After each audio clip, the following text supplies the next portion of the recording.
G'day skate champions and welcome to Transition Tuesday Season 3 Episode 14.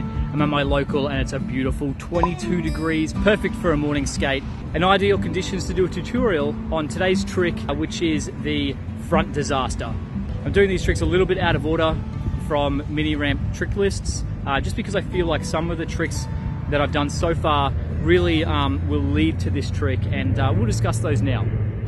First things first, you want to do a little bit of flat ground just to get everything working.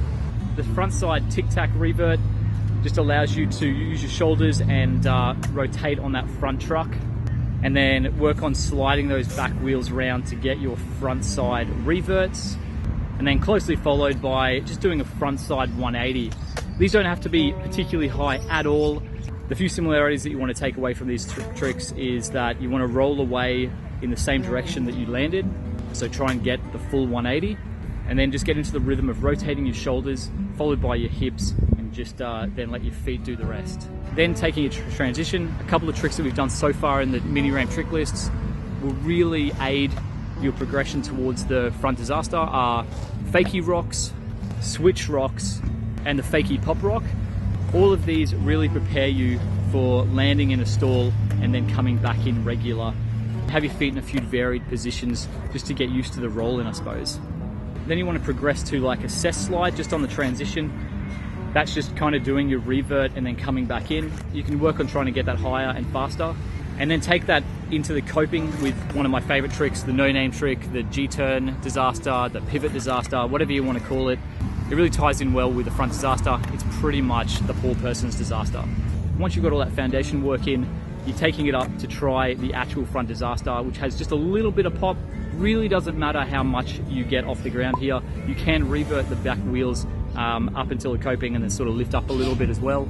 I found that my front foot doesn't have to be very far into the center of the board. It can be as far up onto the front bolts, just so when you slide your tail or kick your tail, you can push your front foot into that pocket to bring it round. The timing on this is you want to do it just before the coping, and you want to kind of focus and I guess envisage your back wheels going over that coping, landing not in the exact spot that you take off from, in fact just a little bit behind yourself, and bending your knees up and even on the land, and then rolling back in.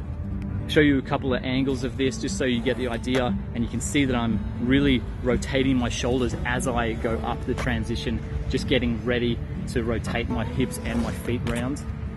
And like I said, it doesn't have to be high.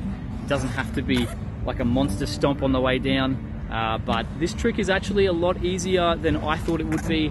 I'll probably do the back disaster next week. I found the front disaster a lot easier, and those sort of frontside tricks are kind of in my wheelhouse a little bit more than backside, so I definitely found this one pretty comfortable and was totally surprised by how easy it was. I hope that you guys can follow these if you haven't got this trick.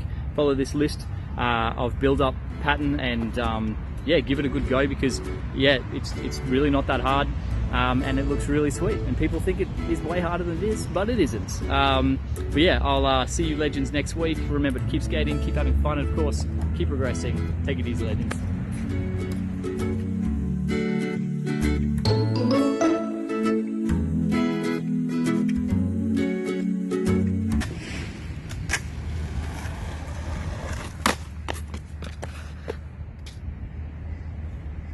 That's way harder than I really need to make it.